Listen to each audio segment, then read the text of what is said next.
being a part of this community with me and with all of us. It's pretty remarkable, actually. Very proud.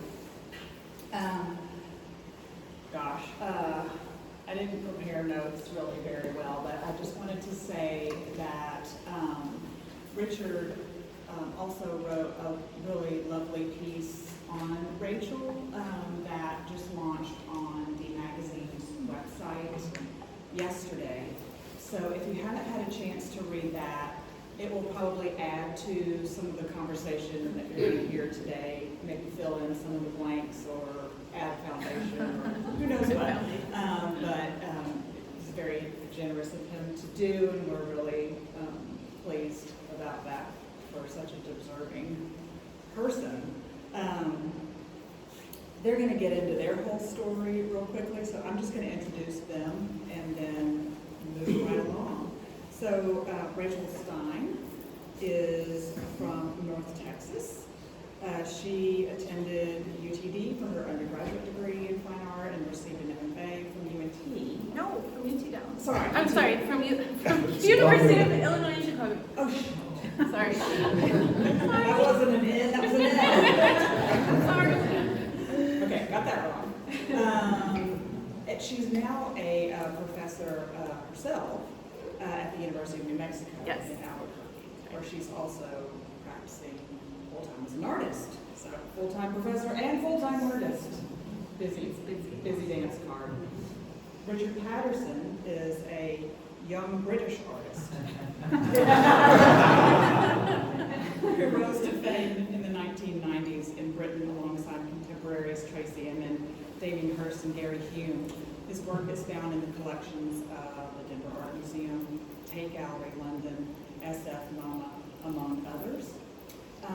And looking forward to hearing what you all have to say about painting, your relationship, and gosh knows what else.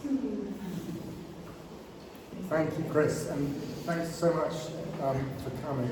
I know about a third of you, I think, I'm not sure, but and I'm going to assume that you all know Rachel's work, but maybe you don't, so actually I won't assume anything. But Yes, thank you guys so much for coming out. It's really sweet to see all these faces. I'm excited to chat with you all. I want to thank Cris for mounting this beautiful show of my paintings and for the support, and for Richard to come and chat with me. We haven't talked actually at length in a lot of years. yeah, apparently it's 17. 17 years. Yeah. So, Yeah. yeah. So we know each other because I moved to Dallas when I was in about 2004. And I set up a studio and I needed an assistant. And someone said, you've got to hire Raychael Stine, she's fantastic, and that's sort of how we met. And then she took off into the world and now she's here. But somehow 17 years just kind of flashed by. Yeah. And even though I've been aware of Rachel's work, and you have shown a couple of things in Dallas in between in group trainings. But anyway, the work that when you left Dallas was somewhat different. Anyone who doesn't know Rachel's work, I just want to say this up front. Rachel's unbelievably multi-talented as a painter. I mean, quite extraordinarily so, I think. And she's ranged through a lot of different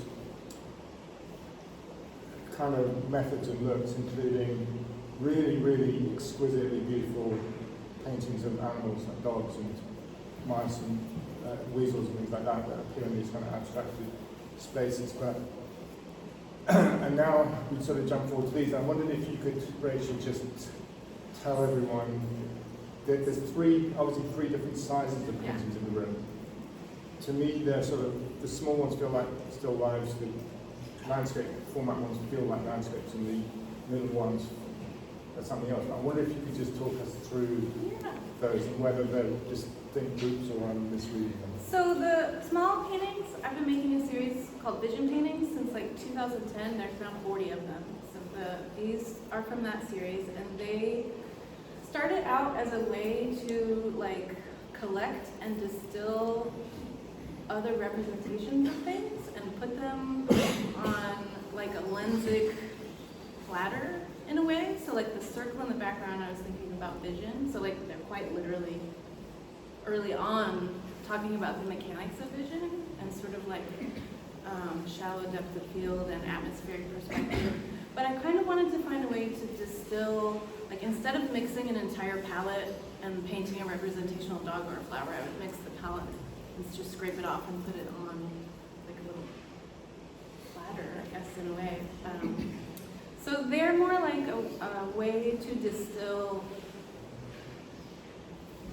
the sensual experience in a way. So it's like something visual, something, I'm really obsessed with smelling, so you'll see like little hidden noses everywhere.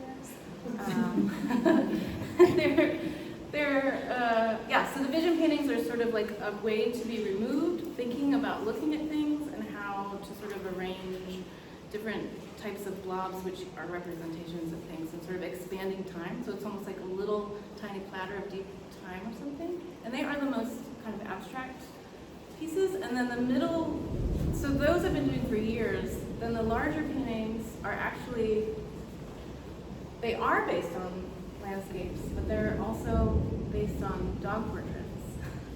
So you can't really see them, but they've always been based on dog portraits. For years and years I've painted my dogs. So I kind of decided early on that I would never not paint my dogs in some way, because I was sort of told by some people lovingly that no one would take me seriously if I kept painting my dogs. Can't be. And so it's what I've done forever. Can y'all do us a favor, and since we have this water feature Louder? today, yeah, both of you. Okay. Thank you.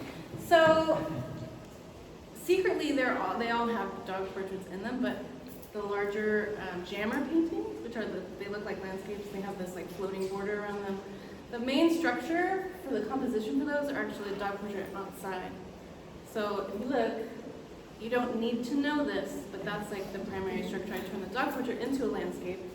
And then I got inspired to, like early on, so with the vision paintings, I was thinking about like, what does it mean to sit here and look at the light in my studio, or like the fur on my dog, or like the entire process of making other paintings, and how do I make a painting about that in a way? I started really paying attention to the shadows underneath the paintings at that time, and I started thinking about like, well, how do you squeeze different levels of legibility and different levels of representation out of these shallow kinds of spaces and different consistencies of paint. And so the borders on those originally looked a lot like just a shadow under a painting or drop shadow. And then I started pulling the colors out from that and allowed them to sort of turn into like a stage or a repertoire or like a sunset or the ground or like a lake or something. And so they are kind of landscapes, but they're also dog portraits. And what about the middle-sized ones? And the middle-sized paintings are a newer series I started, and I called them Middle Lovers. So I kind of never really painted figuratively. Like Richard said a long time ago, I mostly painted my dogs and rats. And so for me, that was really important because I sort of learned how to be a healthy, emotionally balanced human being through relationships with my dogs, like not my family. So, and the relationship that you have with a pet, it's really different. It's not this language. There's not judgment, right? And so there was a lot of a different way of communicating with these little creatures, and there's a different temporal experience with them. And I found when I was really young that painting them was kind of the only place I could process my life emotionally in some way. That's not how I feel about painting now, but at the time, it sort of got worked and it was like really intense. And so honestly, the vision paintings got me out of doing that and let me sort of start looking at it in a wider, more mindful way, I guess. I'm not a Zen person, I'm not a mindfulness person necessarily, but I would say that's true. So the Middle Lovers are the first that I started dealing with the figure in some way, and I was trying to figure out, well, how do I paint a garden, like a garden bowl, that could also be like a torso? So they're all, I really thrive on having like a consistent structure to mess around with. So they're based on sort of women's torsos from here. You can kind of see like a breast-like gradient, circles on the top. So they were like Middle Lovers, because I'm trying to figure out how to like live on my belly. Mm-hmm. But can it be a garden too? I don't know. I didn't see that in them at all. I deliberately didn't read the press release. I wanted to just see the paintings. I don't know that anyone can necessarily see those things right away, nor do you have to, but it's absolutely there. But one of the things I said in this thing I just read is that you can't say that the paintings are either, they're not abstract paintings and they're not figurative paintings. Yeah. But they're not semi-abstract, or they're strangely lots of things all at once, quite powerfully so. And you have an incredibly naturally, kind of an innate way of generating space, I think, with light, shade, and colour. Every single painting I've seen you ever do, I think, is like that. So there's always this really strong sense of figure ground, and is that something that you build? Is that something that's just really intuitive, do you think, or is that something that you need I work to be? for it. Right. Yeah. I don't think it works for me until I get like a pretty wide range of depth, and I always like the word legibility. It's like sometimes it's really almost as if you're zooming in on something tiny, and then other times the space is like hugely different. But I would say in the end it's intuitive, but it's definitely not. I definitely don't know what they're going to be beforehand. Is it important to you that it's almost like to come back to your dogs, it's like you're generating a character that the paintings have a real, they're like beings, do you know what I mean?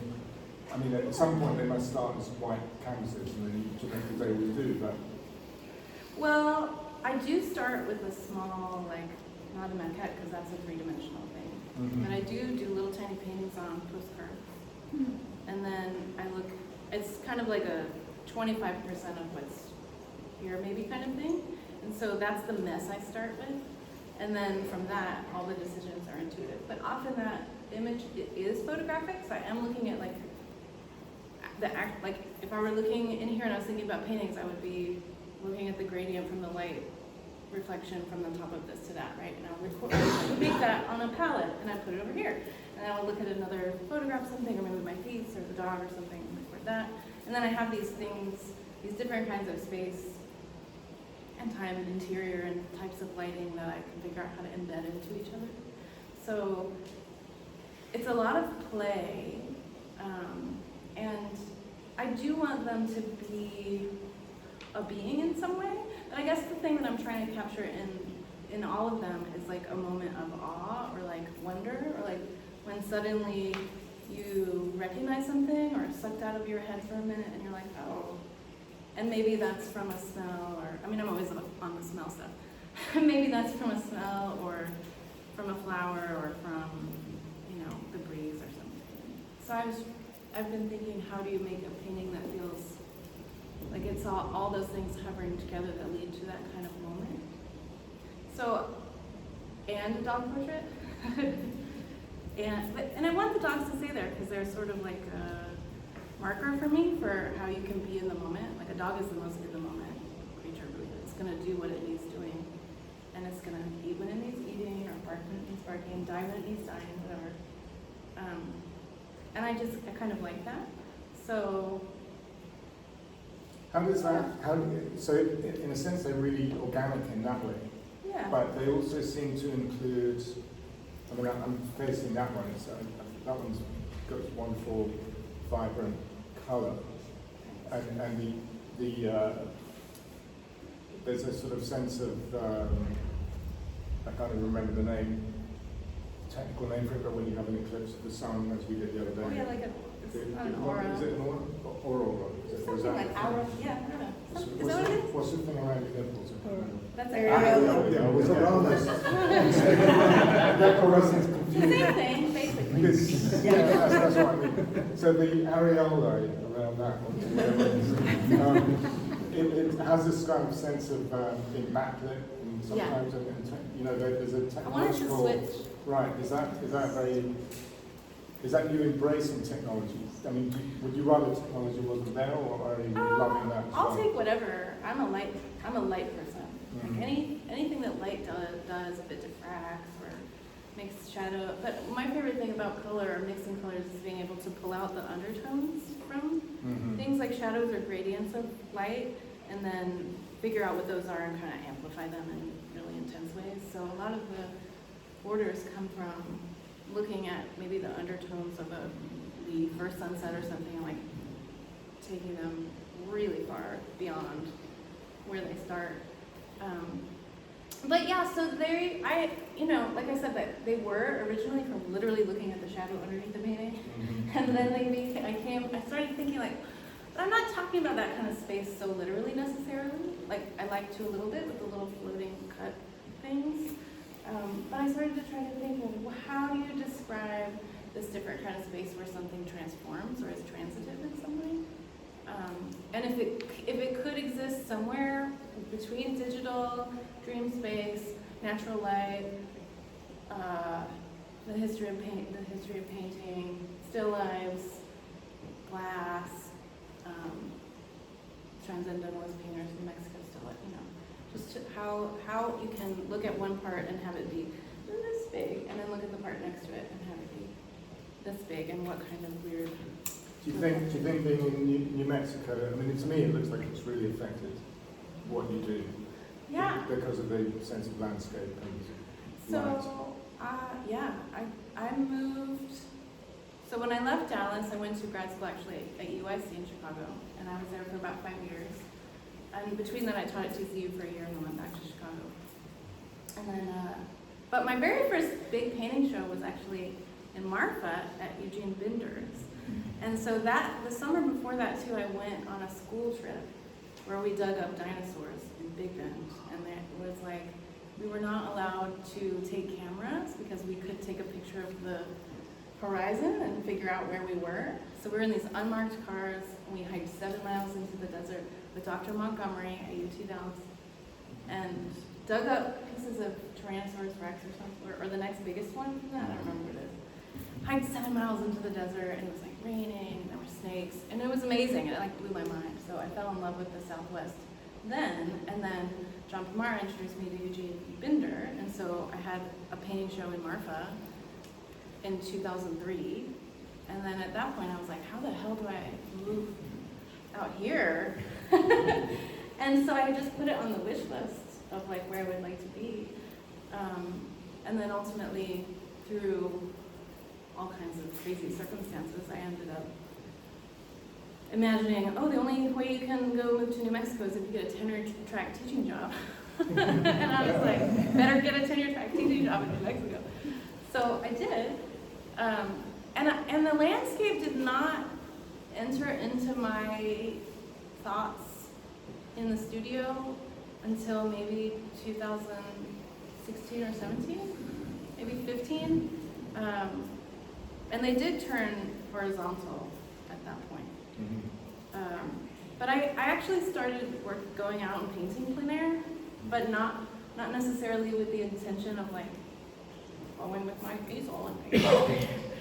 I just kind of had stuff with me, and I was like, how the hell do you do this? Like, why do I want to do this? What is this crazy thing that I'm doing? And then I decided to plan a class and take a bunch of students out to the desert, call it Wilderness Studio, and not tell them how to do anything either. We were just out there kind of messing around. And it turned into me painting, working plein air. And so I guess throughout the years, when you're in the Southwest, like there is something different about the light. Everybody talks about the light, but it's true. It's because the ground is mostly like this yellowish tan or like cold sagey green, and when the sun sets and you have orangey reds and or deep bluey purple, that all just reacts with each other. So it's beautiful and ridiculous kind of every day. And it's also, it smells amazing. And so I didn't ever consider that I still don't think of myself as a landscape painter. These aren't landscape painters. I mean, they're informed by that, like visual vernacular in some way, but not. But I do actually go and make little plein air paintings now. I go every couple of weeks, probably, for a full day. Rachel sent me one on her phone. It was that big, maybe, on paper, was it? Maybe, yeah. They're usually not bigger than that. And it was exquisite, and it was kind of very straightforward. I think they look like children's Bible illustrations. Well, you know what I'm talking about, though. Yeah. It's like a 1960s illustration. Amazing. And I'm sitting there looking at it thinking, Rachel she could have 4 or 5 parallel careers as different painters, just change your name a few times. I mean, really kind of exquisite. But sort of on that subject, well, not really, I'm sort of jumping a bit, but tell us a bit about the kind of packed with influences from other painters, I think. Oh, yeah. So, I mean, it's not all necessarily really direct. Like, a lot of it is probably just subconsciously coming out. But one of my favorite painters is Howard Hodgkin. So that might be an obvious one. But I love him so much because when I first ever saw his work, he was like painting on the frame over this like actual physical frame in this blob, and it was like just an arrow pointing to like, here's the frame. Frame tells you what you're supposed to look at. Frame tells you this is a picture of something or a window into something and an object. And so I really love him. I guess my vibe as to what I care about with painting is kind of when it can do everything. So I don't think, like for me, I don't think I can make a painting that isn't in some way doing all the things that painting is supposed to do. And not in a way that's like, well, because you can, you should just do everything. But like I just can't read it in any other way. It has to be a window into something or a picture of something. I can't take the pictureness out of it. It is an object. It is the stuff on the surface behaving and being just stuff, or like suggesting the emerging of some kind of image. And then it also is this like temporal thing that talks back historically. So, so I like Howard Hodgkin. He's a favorite. I like the Transcendentalist painting group in New Mexico, of course, because I live there and it's amazing. Seeing an Agnes Pelton work. There's some New Mexico painters I really like, Victor Higgins.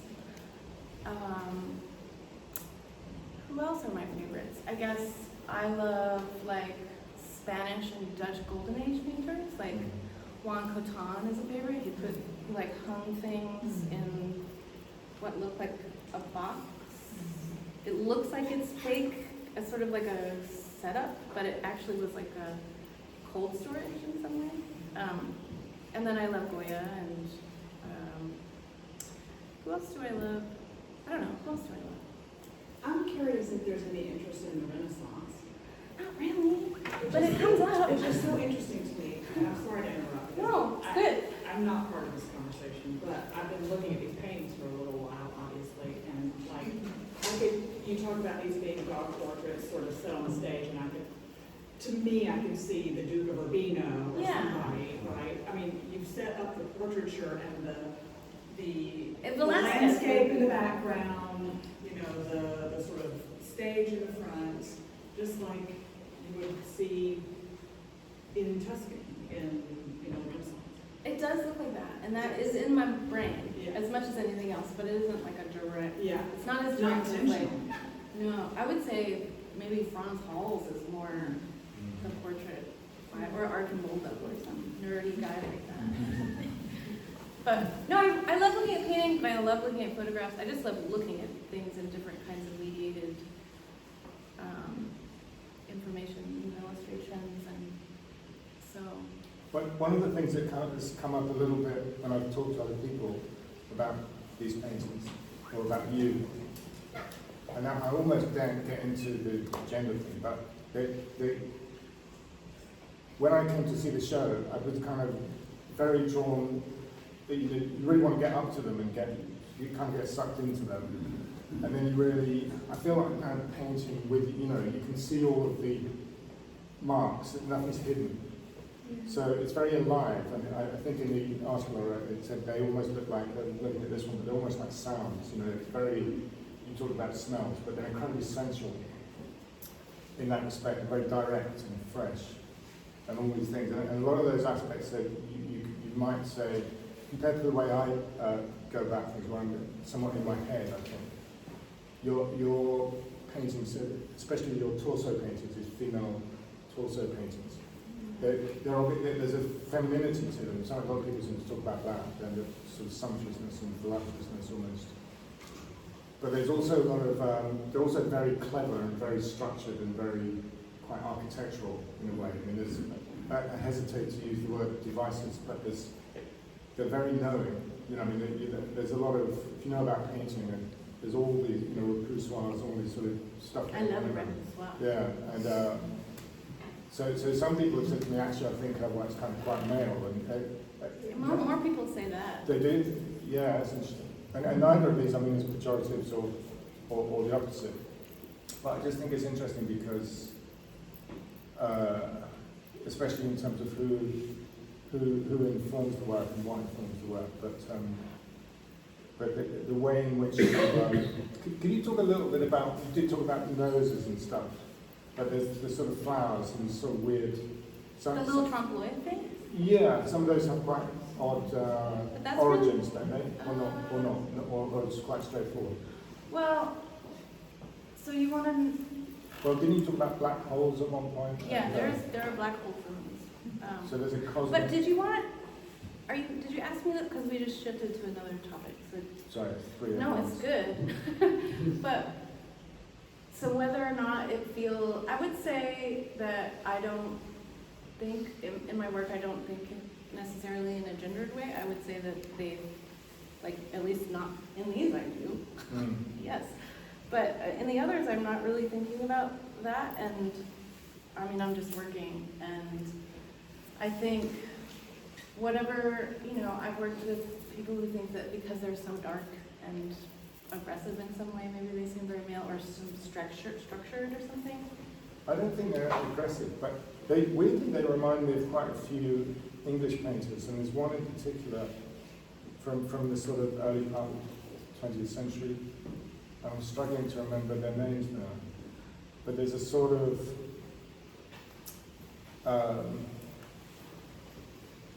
they don't look American to me for some reason. And I don't know why I even say that. I can't really qualify that.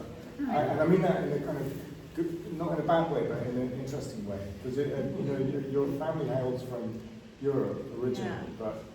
Well, I'll say that I really like structure, and I like something to fuck with. So if I can have a frame that I'm always going to have that's 3 inches wide, and I know that's going to be there, and they're always going to be this size, and that it's always going to have this dog portrait thing, then I want to push as far away from that as I can in some certain way. So if I'm thinking about the frame and a landscape, then at least as a base, then I want to push away from a naturalistic frame and think about what could happen if it's, you know, diffracted light or some fanciful kind of, like, can it be a curtain and a sunset and a waterfall and a drop shadow and a diffraction of light all at the same time? Or, like, can it switch from those things so that it can't be pinned down into one thing? I'm interested in that. Or, like, weird transitions of light or spaces or understanding of what it is. Because it's most fun and interesting for me to not be able to pin it down myself either. The best time, like, the best is when you're like, okay, it's done, and it's all this stuff, and it's like precariously like floating around, and also like solidly grounded in some certain way. So as for structure, the structuredness, I really like having that to play off of. And then the little trompe l'oeil bits, which you see are like these little, they look like little paper cutout flowers and photographic flowers, but they're not, they're painted. Most people think that they're cut and glued on there before they see them. But to me, when you have something that you can recognize as a really shallow, tiny little overlap, and you place that with something that looks extremely deep, it just amplifies the depth. So anytime that I can have a mark that's obviously sitting on the surface of the painting as paint, as well as marking that's sitting way back, suddenly I have all this room for things to go kind of come out. So they're called jammer paintings, sort of because of shoving all these different kinds of space together and seeing what kind of comes out. But also I had a friend who nicknamed one of my dogs a little jammer. She was like dancing, so they're also kind of like dancing dogs in a way. But so the trompe l'oeil little bits, part of my love of doing that is because I can and I want to, and it's fun to paint a little tiny nose. And it's fun to paint a little flower. It's fun to paint a droplet. And part of it is, you know, there's like a long history of that too, in like Dutch master still life, they wanted to paint it to look exactly perfectly real because they could. It's like kind of like who has the best chops that could do that kind of thing. One thing I really wanted to ask you, because for some reason I got interested in the Fort Worth banker, Elaine Agatha, who I think I mentioned to you, who's the first ever woman CEO or chairperson of a major bank in Texas, I think. And anyway, she has this famous list called the Elaine's 8, and she gives out the prize. And one of the first one was saddle your own horse, which I thought was good advice. The second, I like that. It's really good. Everyone should just read this and just live their life by it. It's actually quite brilliant. But one of them was like what you do. And then she stressed that that's different from doing what you like, you know. So, like what you do. But when people ask me about painting, they say, oh, how great you get to do this thing that you love all the time. But it's not, when you're actually making it, it's not quite like that, is it, sometimes? But they do look like you really enjoy making them a lot. Is that how it goes down in the studio, or is there a lot of stress? Now, yeah, they're really fun to make. I would say that for a long time, like when I was really young and at UTD, it was like the only place that I would actually like feel feelings. So it was hard to make paintings, and also necessary to make paintings, and like cathartic to make paintings. They were rough. Like the emotional stuff tied in those paintings was really rough. And I started to, I guess with the vision paintings, be able to get out from some of that. And I guess I started figuring those out when I started, you know, being an embodied adult who's like understands my emotional internal world and who like has processed lots of stuff, and I could just like have different me's that can all exist together. Family systems therapy, that's a beautiful thing to know. And so now they really are joyful paintings.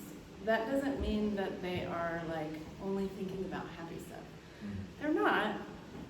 The dog portraits first went on their sites because I decided they were like Ophelia dead in the river, floating down the river. So, but I wasn't interested in the story of the Malay painting. I wasn't interested in the story of Ophelia because I didn't care about that, but I just liked that you could be like, or that she or they could be half under the water, or in a garden box could be a coffin, and the water could be a stage, or it could be, you know, like a little peak or something else. But so, what I wanted for my painting practice to be was to be able to be fully in my senses and not in my head. So if I had a structure to work with, then I could just sort of riff off what intuitively felt like the right thing to be doing in there. And so if I also was in my senses, then I'm thinking about bodily things, like how do you describe something with a sound instead of like a word that's different? Or yeah, how do you describe what something feels like without illustrating it? So, and it wasn't, I guess, like many of y'all, if you went to grad school, your training may have been like mine, which was like great, but I went to UIC, which was mostly a conceptual school. It was like mostly social practice and institutional critique. And I was the one painter at this place. And I actually painted, I decided while I was there to just paint really straightforward dog portraits. And I was so angry. But it was great. I had a meeting with Inigo Mangalio Valle. The art prints were huge. There were like 80 people, and they were open to the public, and they were bloodbaths. That doesn't happen in grad school now. Everybody's so nice, encouraging, and kind. Because we have to be, because we'll get sued. Just kidding. But I remember my professor, Inigo Mangalio Valle and Doug Ishtar or something, being so mad at me. Why are you making us look at this dog portrait? And then they were like, oh, I see. It's because we're behaving like this. And I was like, yeah, that's actually why.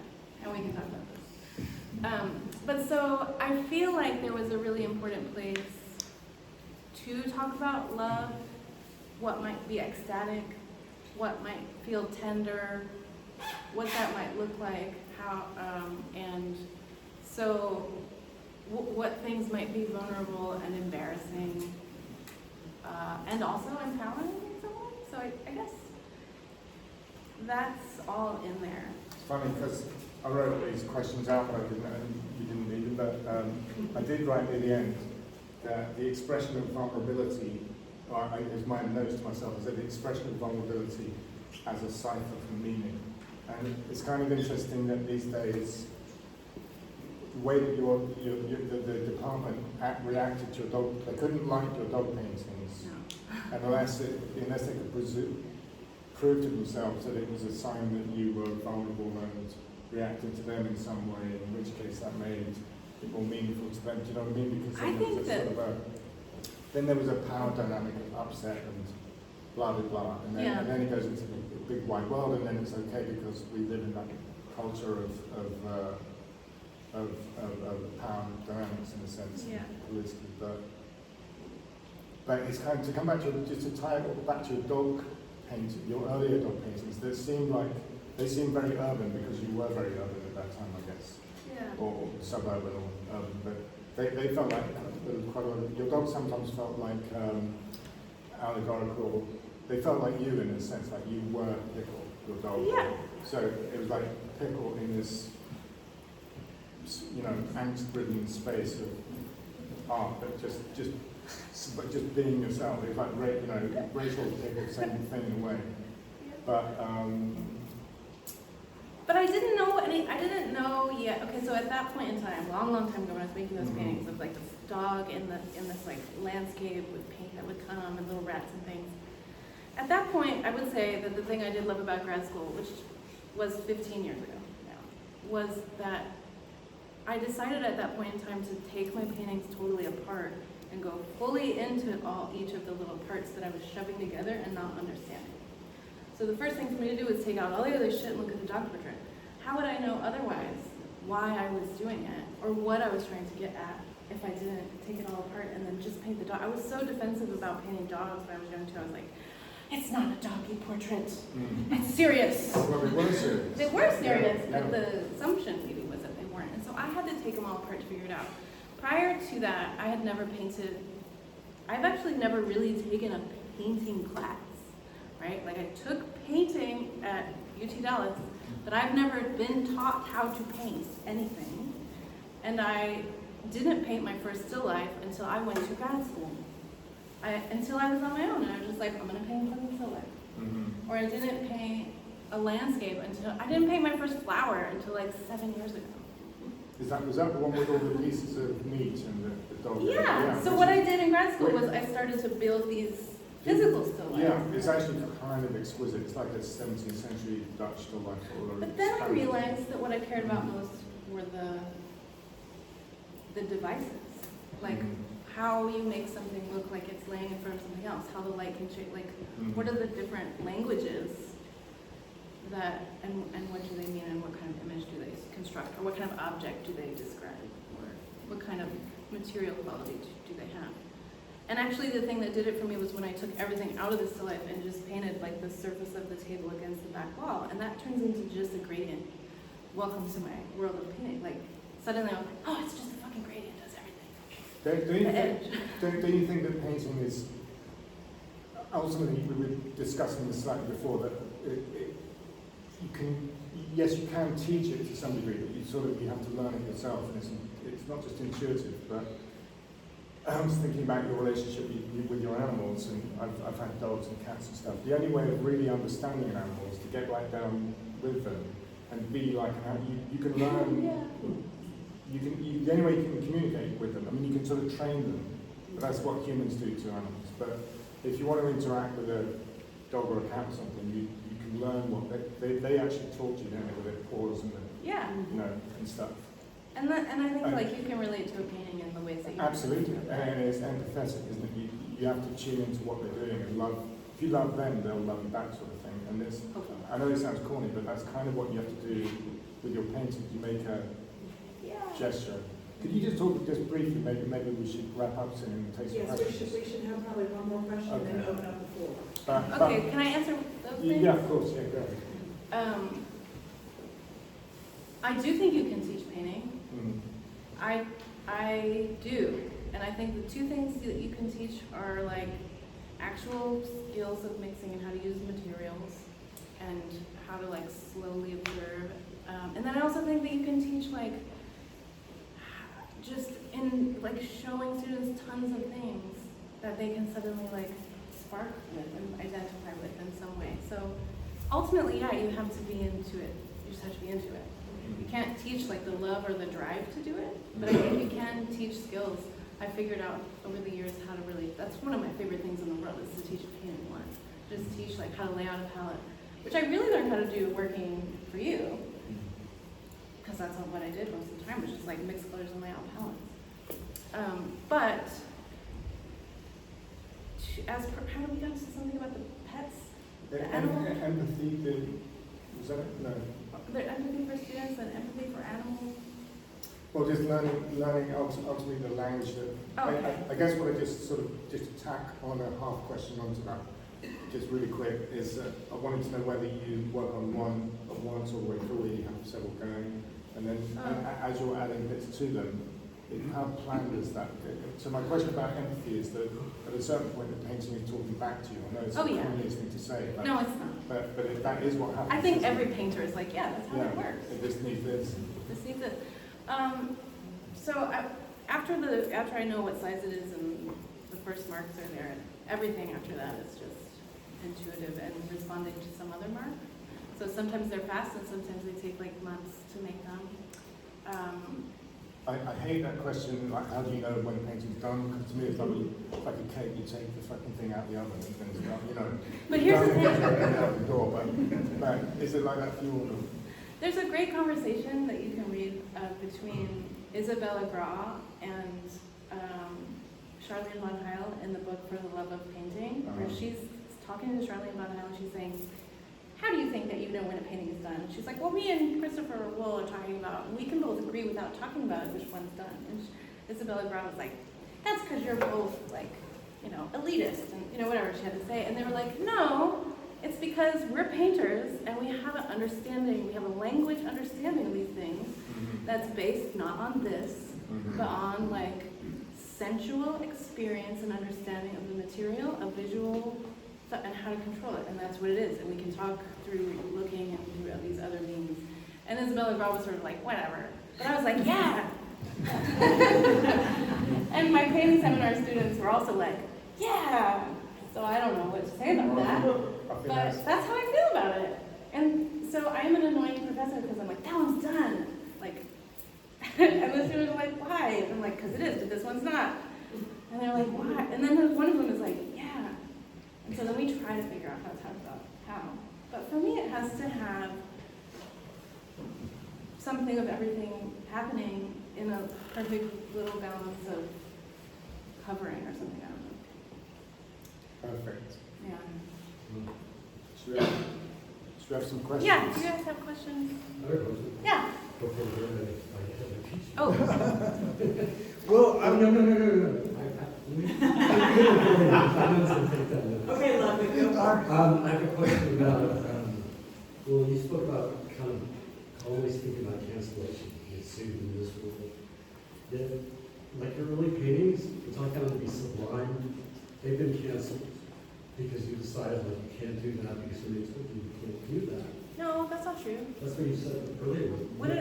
Can someone repeat to me what I said? Somebody told me I can't do that. Oh, but that's why I do it. It hasn't been canceled. I'm just like, I'll do whatever the fuck I want. That's why you do it.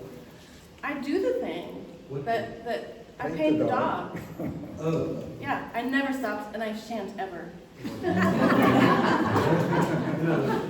And I thrive on it a little bit. I know the dogs are here, but I have to find them, or they require a lot of. There's a nose right there behind this. Can I ask a question? Sniffing the flower. It's a tough one, but it's a serious one. Okay. Because painting for me, and I've been around a lot, so is my wife, and a lot of painters here that I respect, including you. Yeah. It's a form of freedom, like Oh, you said. But at the same time, progression, you were dealing with tropes of realist painting, and you spoke of it as like, I had some roots of this. But this is, to me, it falls into the postmodernist pastiche. I don't see it that way. What's that? I don't see it that way. Okay. We have discussions, me and my students, often about pastiche. And for me, that's when something is extremely obviously living in a different language of painting or mediated image or illustration or cartoon or whatever. Yeah. And then you place those things together and they just kind of hover together in an When you're building a unedited way. language, then you're talking about formulas. Okay. Did you ask your question, Robin? Pardon? Yeah. Did you ask your question? Did I ask a question? Did you get to the question that you wanted to ask? Oh, yeah. I'm wondering if you'll ever bring back realism into your work, because with that kind of intensity of the early paintings, there was an element of the sublime with joy painting. That one has a beautiful little nose of my dead dog in it, sniffing the most naturalistic cosmos flower you've ever seen.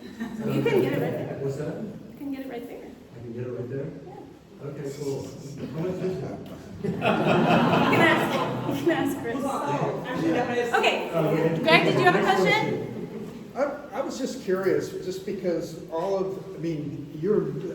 these are very shape, object-oriented paintings in the way that the shapes are gestures in many cases. But when you left UTD, you were starting to work on actually painting on objects, or creating object I did. paintings. In other words, they were like, Yeah, and they like may be stacked up, and stacked they were. folds. And I'm curious if you ever have any intention of kind of maybe experimenting off of the canvas again into maybe a more dimensional kind of scenography of sorts, installation. I have thought about it, but no, I because of my education, because from the second level of education, that was like, why would anyone ever make a painting ever again? I was like, oh, I make paintings. That's what I do.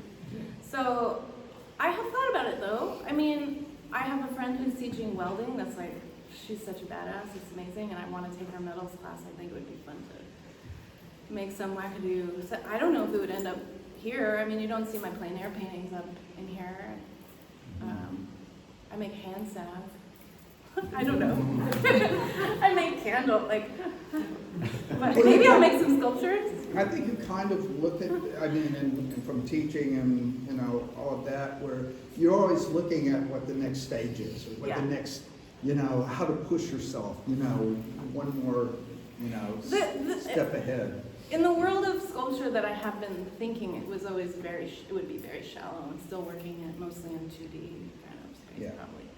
Or something like that. But those were objects, those were paintings in objects and on objects and, including objects, kind of thing. So I was just, anyway. I still, when I give the lecture with the PowerPoint in front of in the dark, talk about, I always show a picture of the stacked up bowls that I would make, and then I show images of Merry Melodies, Looney Tunes, painting the hole and jumping, painting the doorway or whatever, and Correct. yeah. Anybody else? Hey. Hi, I just wanted to follow up with what Ray was talking about, in terms of the objectness of human painting. I noticed some of your earlier work for the dog. I'm so glad that you never stopped painting dogs. But I think about balloon animals, balloon dogs, and things. Yeah. In terms of breaking down the gesture and of the dog. But then thinking about maybe if one's behind you, the relationship between someone's body and the dog, at the top of the breast, and then you get in the stern here, and how you can hold the dog, but also the act of making something like a balloon animal. It's like this contrast between the still and then the kinetic. I And love it's that. really, really good. And then of course the theater. So then I'm thinking about the carnival Yeah. and the animals and They're really, I think fundamentally too, when someone was asking, what are you trying to get at, or I was talking about how I'm trying to figure out how to describe sensations and emotions maybe, but I think play is absolutely necessary. So the entire construction of the paintings are playful.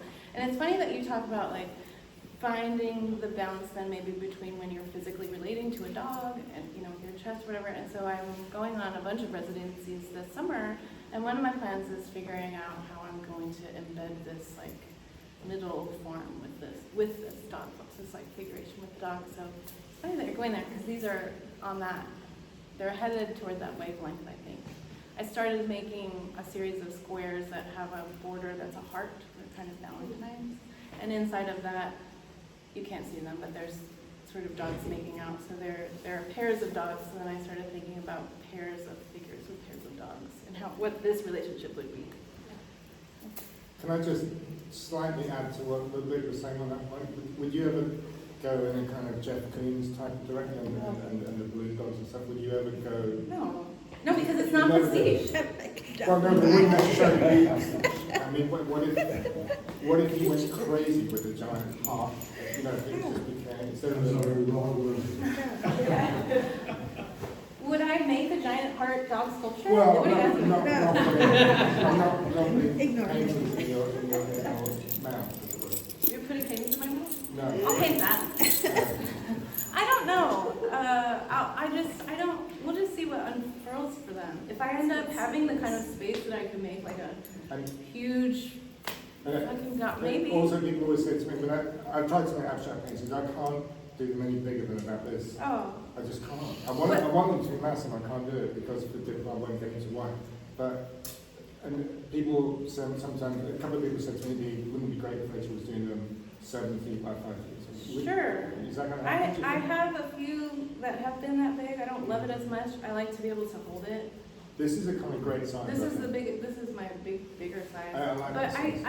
I couldn't work really bigger and have it work properly until I have one of these like bridge things that I can lay on and paint downward, because the majority of these are painted on the ground. Mm-hmm.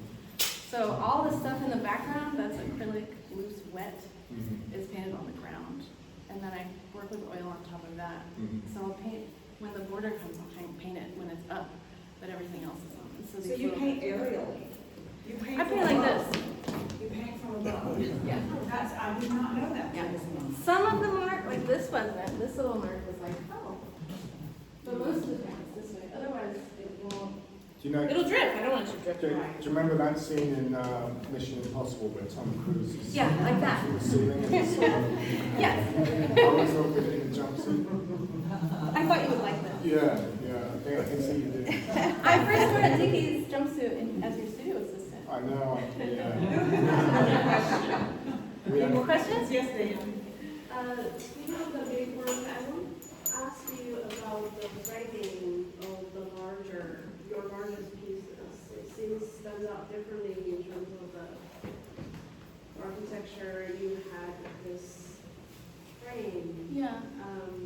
They're peculiar because not only there's a border, but also seems mice come from Louisiana, which is very different from your portrait format. Might comes like recast the painting, horizontal painting, not only they're more spatial, they seem to reveal themselves aware themselves as a painting. Yeah, there's more room for them to kind of hover around and for you to see the separate bark parts. And I think it is the frame that does that. Like anytime there's a frame on something, it's saying picture some way. So, but really, to me, it's like that's the size of a stage or something, like, to me. So like if the elements are all a certain, the elements, general elemental stuff scale is not changing. It's the same from that to these to these. So if they get bigger, I'm not going to just make it generally bigger. It will have to have all the small, medium, large, whatever kind of mark. This is a really dumb observation, but really, I think it'd be amazing to see you do it. But you know, David Hockney, who's obviously, you can see a lot of Hockney in your work, he did a lot of stage sets. Yes, I know. I love them. The opera sets, Picasso, yeah, they're amazing. You'd be good at that. I'd be good at making opera sets. Yeah, I think you should do it. Serious. I agree. Cool, I'll do it. Yeah, Ludwig agrees. So. Francis and Tom in this room did an opera here. I remember that. Yeah. I remember. Yeah. And it had your animal, your like taxidermy forms in it, right? Didn't it? Well, enlarged the idol dial was a squirrel. Right. 1 feet. A huge, I remember it. Oh, yeah. That was like 2008 or 9? 6. 6. But we did it totally as sculptors. Yeah. And the more I listen to you talk, the more I realize I'm not a painter. Which I have a degree in painting. But I always perceived building what I was painting. So I realized I had to get out of that picture plane. Yeah. And I live in this world, not Yeah. that one. Painters have to live in that world. Yeah. Yeah. I love it. Any other questions?